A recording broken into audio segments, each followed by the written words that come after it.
So in today's video, I'm going to be discussing which NFL teams had the best draft. Now, before we get into the video, please consider liking and subscribing, and let's jump right into the video. So I've already made a video discussing the biggest winners of this year's draft, but in that video, I took the perspective of teams that are usually bad when it comes to the NFL season. You know, the teams like the Lions, the Jets, the Giants.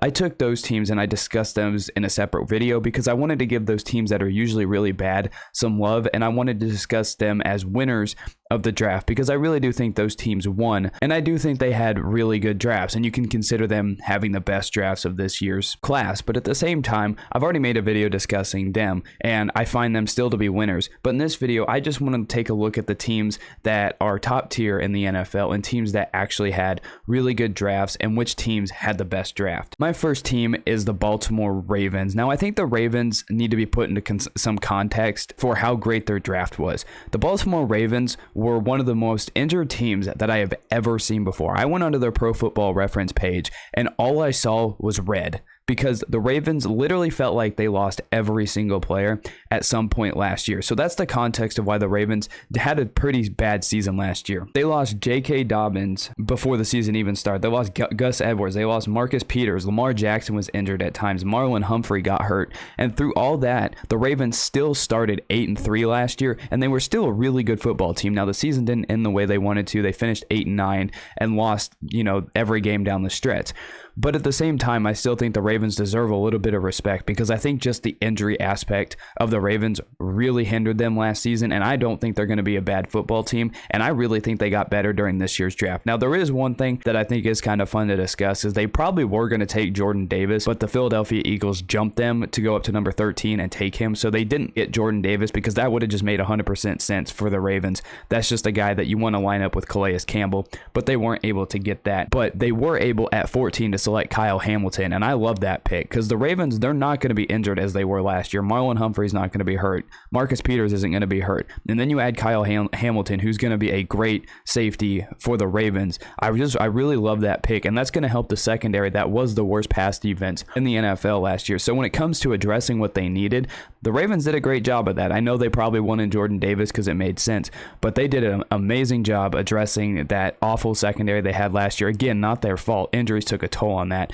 And they also get all their good players back next season. There is no way the Ravens are going to be injured like they were last year. But they also took center Tyler Linderbaum to help out Lamar Jackson because Lamar Jackson, he was hit 16 times per game last season. Yes, he's a running quarterback, so that has a little bit of an inflated number there for it.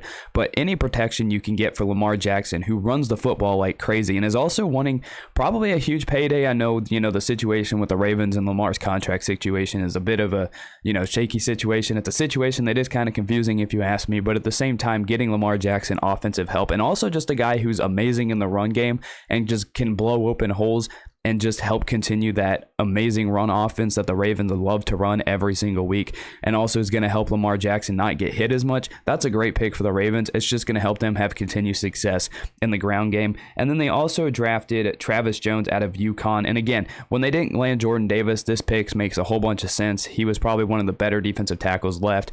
You get to line him up with Calais Campbell, and they're going to be very big on the inside, and they might be just disrupting run plays left and right. So this Ravens defense, it struggled in the pass game last year. Again, not their fault. I think they improved that. They addressed that really well. And then they also just added another big dude inside, and they all added offensive linemen. So I think the Ravens team are back on track to being a great team, even though I don't think they were bad last year. It's just injuries held them back. And then we get to a pick that is completely biased, the Kansas City Chiefs. I think the Chiefs had one of the best drafts of any team because heading into that draft, the Chiefs needed a cornerback, edge rusher, and wide receiver. And not only did they address that, Brett Veach did an absolutely amazing job at addressing those needs. He filled holes that the Chiefs massively needed, especially edge, because that was the main thing the Chiefs needed. Getting George Karlaftis out of Purdue, I love that pick. I think it's going to help Frank Clark and Chris Jones just wreck people, and I'm hoping Frank Clark gets back to what we know he can produce, and it's also going to help out Chris Jones a little bit. And then he also went after corner because that was a big need after losing Charvarius Ward, who had a great season for the Chiefs last year. Getting Trent McDuffie in the first round at pick number 21, trading up to get him, that was really Brett Veach's big move of the draft, and it wasn't too aggressive. It was a really good move to move up, help out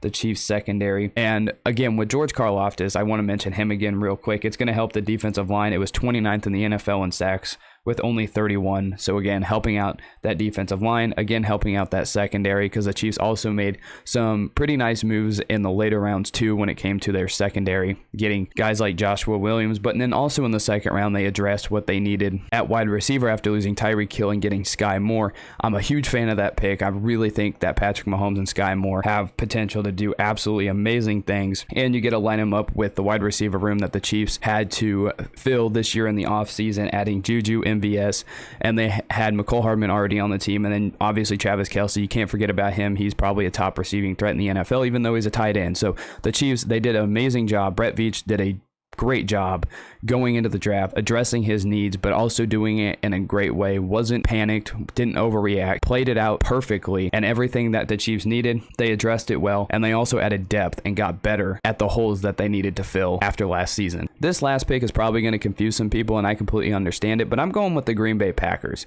because as much flack as the Packers get, after seeing the Chiefs draft and what happened, I know it's a little bit different because the Packers are in a more dire situation when it comes to their wide receiver room. But at the same time, I still think the Packers deserve a little bit of respect for what they did in this year's draft. Now, the internet was just absolutely a place that was on fire after the first round when the Packers didn't draft a wide receiver. I even tweeted out something pretty stupid on my part. I said the Packers are going to have an elite defense and zero offense. But the more I sat on that, I realized, okay, the Packers I think, are in a pretty good spot right now after the draft. And I still think that they had a really good draft because I know defense isn't the biggest thing the Packers need. They had an elite defense that only gave up 13 points to the 49ers in the divisional round. And they just had a great defense that was stellar last season and was great for the Packers. And I know that people wanted them to get a wide receiver. I completely understand that. But Brian Gutekunst stuck to his guns and he loaded up even more on defense. He added Quay Walker and Devontae Wyatt from that loaded Georgia defense. And at the same time, they needed a wide receiver. But when everything was going crazy off that board, all those wide receivers started to go off really, really fast, one after one. You know, they just kept flying off the board. I really can't blame the Packers for not moving up because that probably would have cost a lot. And for a team that was still good last year, I don't know if the Packers really wanted to give up a lot to move up because they probably had prospects in the second round like Christian Watson, who they did end up drafting, that they really liked, and they ended up landing him. They traded up in the second round, got him.